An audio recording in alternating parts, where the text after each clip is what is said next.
Hallelujah. स्वागत है आप सबका मेरी भविष्यवाणियों की पुस्तक में। तो आइए हम आज के पवित्र वचन को पढ़ेंगे जो कि परमेश्वर के दास प्रेरित अंकुर यूसुफ नरूला जी के द्वारा लिखा गया है। नियंत्रित जीवन। जैसा कि मत्ती की पुस्तक अध्याय 26 उसकी 21 आयत में लिखा है, जब वो खा रहे थे तो उसने कहा, मैं तुमसे सच कहता हूँ कि तुम में से एक मुझे पकड़वाएगा।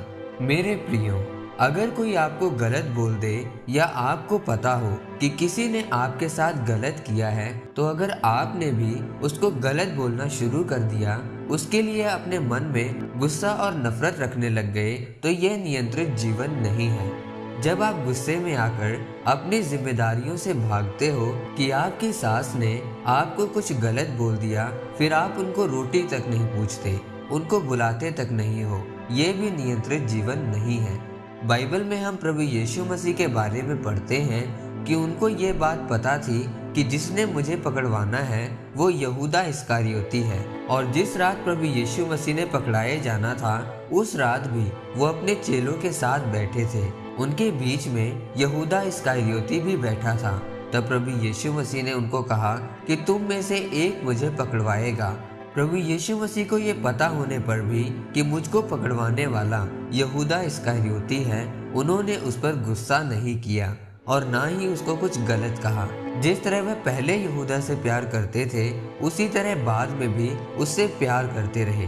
प्रभु यीशु मसीह ने अपने जीवन पर नियंत्रण रखा हुआ था, इसीलिए प्रभु यीशु मसीह पिता की इच्छा को पूरी कर पाए, क्योंकि उनकी जिंदगी नियंत्रण वाली थी।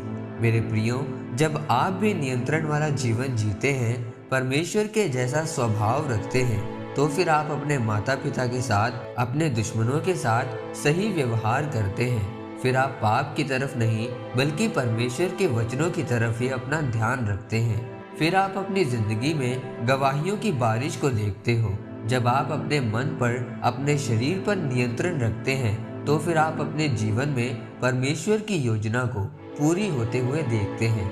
बाइबल में जब हम उत्पत्ति की पुस्तक अध्याय 39 उसकी 12 आयत को पढ़ते हैं, तो उसमें लिखा है कि पोतीफर की पत्नी ने यूसुफ का कपड़ा पकड़कर कहा कि मेरे साथ सो।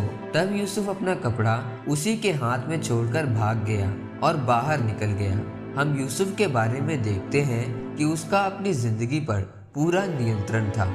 जब उसको पोतीफर की पत्नी ने अपने साथ सोने के लिए कहा, तो उसने उसको मना कर दिया। वह उस जगह से भाग गया। वह परमेश्वर के वचनों के अनुसार चलता रहा।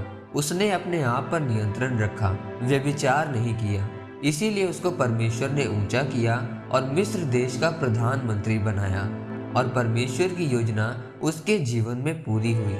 इसीलिए मेरे प्रियो, अगर आप चाहते हैं कि परमेश्वर की योजना आपके जीवन में पूरी हो और आपके जीवन में परमेश्वर के बड़े बड़े काम प्रकट हों, तो यूसुफ की तरह एक नियंत्रित जीवन जिए। आमीन। आइए परमेश्वर के दास के द्वारा लिखे गए इस अंगीकार को आप मेरे साथ एक मन होकर करें। सर्वशक्तिमान परमेश्वर, इस वचन के लिए मैं आपका धन्यवाद करता हूँ। परमेश्वर, मैं अंगीकार करता हूँ कि मैं आपके वचनों के साथ चलता रहूँगा, अपनी जिंदगी पर नियंत्रण बना कर रखूँगा, प्रभु यीशु मसीह के नाम में। आमीन। परमेश्वर आप सबको आज के वचन के ऊपर मनन करने के द्वारा आशीषित करे। आमीन।